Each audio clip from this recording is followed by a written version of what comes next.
This morning, the Trump campaign is playing cleanup, trying to distance the campaign and the candidate from comments made from the stage at his big rally yesterday here in New York. Comedian Tony Hinchcliffe was among the warm-up acts to speak, and here's what he said. I welcome migrants to the United States of America with open arms. And by open arms, I mean like this. These Latinos, they love making babies too, just know that. They do.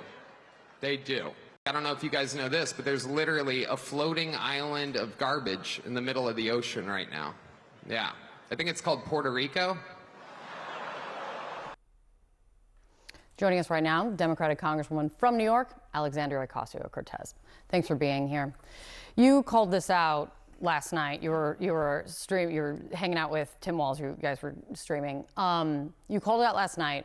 Fresh eyes on it this morning when you see that remark and you see now that comedian responding to you guys. I'll read a bit of it for you. I know you've seen it, but for everyone out there. These people have no sense of humor. Wild that a vice presidential candidate would take time out of his busy schedule to analyze a joke taken out of context to make it seem racist. I love Puerto Rico and vacation there. I made fun of everyone, watch the whole set. I'm a comedian, Tim. Might be time to change your tampon, is what he ends it with. What does it mean today? What does it do today? You know, this honestly isn't really about a comedian. This is about the Trump campaign. Those comments and that individual saying those things on that stage, inciting an entire arena of individuals who have been previously incited to commit attacks like the ones we saw on January 6th by people like Donald Trump. None of that was an accident. These campaign events are put together. They are vetted. That language was vetted by the Trump campaign. That person was approved by the Trump campaign because he is speaking on behalf of the Trump campaign. And I think it's really important that people understand that when we see everything that's happening, what is being transmitted and said about Latinos in the United States is exactly what the Trump campaign means.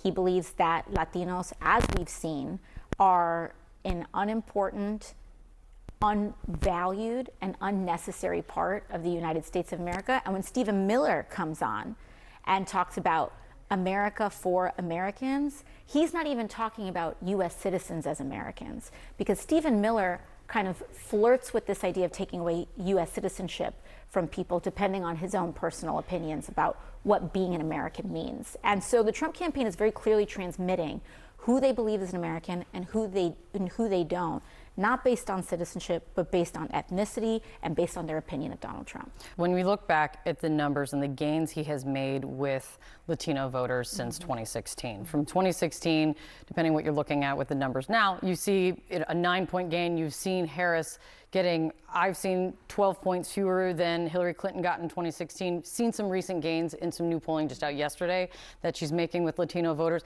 How do you explain it? How do you explain that Trump is making ground with Latinos? You know, I think ironically it's because he realized that he needed to keep his mouth shut with his bigotry for a very long period of time in order to try to make some kind of disingenuous case to the Latino community. But the fact you don't believe him when he speaks to it. Pardon? You said disingenuous. You do not think when he speaks to Latino voters, when he speaks to helping them, when he's in Nevada speaking to workers. No. I mean, you don't insinuate that Latinos are un-American or less American if you actually value them. He wants to be president of the United States. He'll say what he needs to say, but at the end of the day, when you look at what Kamala Harris does, she actually ironically unveiled her platform and plan for Puerto Rico yesterday, before that rally even started. And that plan involves actually addressing the displacement crisis that Puerto Ricans are facing right now, the displacement of doctors and teachers, the closures of schools and public facilities, the lack of investment in infrastructure, and as a Puerto Rican American, extremely concerned about people using tax loopholes to displace people in Puerto Rico. She's actually trying to see and solve and create opportunities for Puerto Rican Americans. And you see the contrast of Donald Trump maybe trying to distract from the fact that he has no economic plan for Latinos in general, but also not only that, blaming economic issues, for example, our housing crisis, on Latinos and on immigrants. Instead of actually coming up with a plan to help lower our cost of rent and mortgages, he's coming out here just trying to blame immigrants for the fact that it's actually his buddies and friends that are driving up the cost of housing in America. Speaking of the broader campaign, I've seen Trump-aligned PACs. I've seen it on air and I've seen it digitally. Trump-aligned PACs have used you in ads to hit Kamala Harris, saying to label her San Francisco liberal is the term that they often use again and again.